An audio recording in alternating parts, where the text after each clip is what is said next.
এটা হচ্ছে mixer shower, দুটো দেখা দিছি। 16 থেকে 42 ইঞ্চি ছাড়ি আমরা। এটা হচ্ছে মিক্সার ট্যাপ।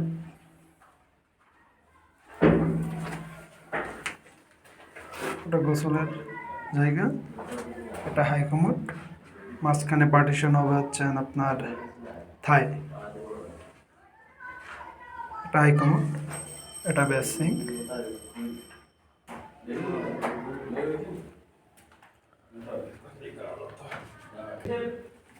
এটা আছেন কমন টয়লেট, সবাই ইউজ করবে।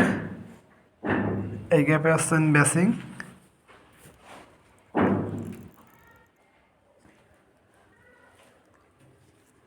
এটা প্যান হবে। এটাও মিক্সার শাওয়ার। এটা গোসল, মাঝখানে থাই দিয়ে পার্টিশন হবে। এটা কোমোড, এটা বেসিং।